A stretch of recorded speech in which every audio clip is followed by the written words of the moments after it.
Assalamu alaikum wa rahmatullahi ta'ala wa barakatuh. Mi salmini ko taari Fuuta e ko woni Fuuta fo mi calmini min mboɗo wiye Alseyni jeyami ko Fanaye. Wona ngol lawol rek woni premier mo arde Fuuta parce que min koye Fuuta jibnami e carrière am kadi koye Fuuta mbalmi ɗum waddi c'est pas la première fois garmi ɗo eɗen. Est ce que c'est la première fois garmi Fuuta garmi jillu Fuuta? Non, parce que mi ari jillu taw ko jillu ko min e Samba min garin kono min goɗɗiyani ono den taw ko min suka min ngala min ganda haydara woy ko serndi jilam min e Samba e oɗon jillu serndi ɗum ko côté professionnalisme quoi, parce que minen min cikkanno mataw neɗɗo so tawi a woni artiste tan a jogui droit wonde yaade bellirɗa comme nodɗa ɗo yimɓe mbiya minen jiɗɗi wadde programme tan yimɓe mbasan mon tan jahon gonon ɗon gullon ha ɗeɓon mayi tan garton. Oɗon jillu noon différence mo jimo hen surtout e côté professionnel o, parce que guila haade arde jiita ko ménageur baba galle en nodda en wi cuuɗi ɗiɗo professionnalisme ene leeri te kala seɓe gari kadi ne mbaɗatni respecté mesure aji a yiyat artiste aji bo genre yiyat erdiɗo amen o pour jeyam tan ko caɗele, mais min mi yiyat artiste aji so gari jillu joni hay duggere waɗi mbaɗonam joni hay so duggere waɗi yahata te ɗum noon wona côté professionnel. Neɗɗo so tawi yimɓe gumminima pour ya weltin ɗumen mais woto yaw wadde fausse quoi genre ɗum ɗon tan ɓuurimi wadde marqué kadi ne oɗo jillu. ɓuurimi welde hen foof ko jiigol yeraso e jillo, parce que min c'est à 2016 eɗimi yiide yeraso e yama ni omo jeeya he ko ɓeydi kamen wadde encouragé yomin naat e théâtre o, parce que ko kanko min jeeɓanno min natanne suudu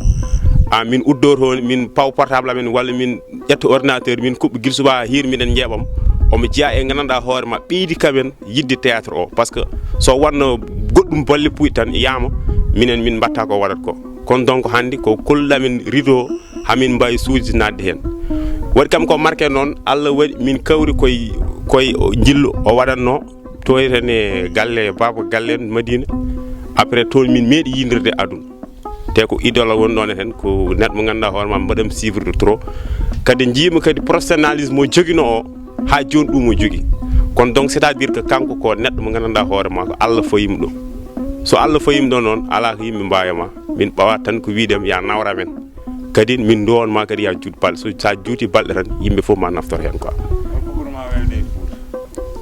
ɓuurimi welde Fuuta koye côté communication o kadi ene welimi respect o, parce que a arate wuuro joni peut être minen ɓeɗo haydara min gonani mais e pawa men ɗo gandanɗa hoorema cikkarani mataw an ko kam neɗɗo ceernajo walla hulɗum mais a famata ni quoi, mais ndekete ko neɗɗo mo gonduɗa o ko kañum waɗatma noon. Neɗɗo a yahata a ganda hoorema sowona jalta wuuro ma, sa yaade neɗɗo timmuɗo noon an a timmat tan, parce que sa wonde e yaro joni gara e wuuro joni yimɓe ne jekkirma en gaddanma way kala ko cohluɗa dogo doole en gaddanma ɗum noon weeɓani. Wadde noon mi andi kadi wonde artiste wona affaire bolle puyɗe, heeɓe noon en jeggiri ɗum bolle puyɗe, mais so gari oɗo jillu baɗo ni tan ma ɓeydi wadde respecté yimɓe ganda affaire o ko waɗata ko min mbiyamni souvent minen fof komin sernaɓe. eyyi différence amen e sernaɓe jottoɓe gammu noon mataw kamɓe ɓe jogui toon ko haala mabɓe nde kaalirata, minen kadi minen jogui nomin kaldira toon honda niye ten min jogui micro ji amen e caméra ji amen minen kolla yimɓe ko jiɗi ko yiide. Wadde noon min beltima hen no fewi kadi. mbaɗen tourne série goto kessa Puul e Fuul TV ko mbasaytomi bandiraɓe fulɓe foof ko wona neɗɗo ƴetta 1000 francs ma totta neɗɗo mbiya yo Allah newnu, non non, wonko Allah waɗana men ganduɗa hoore ma e YouTube o, so tawi tan neɗɗo yiiɗi wallude neɗɗo ko toon jaata mbaɗa abonné, sa waɗi abonné mbaɗa commentaire, sa waɗi commentaire mbaɗa partagé. Mboɗo sikki te so tawi leñol ngol yimɓe ne jiiɗi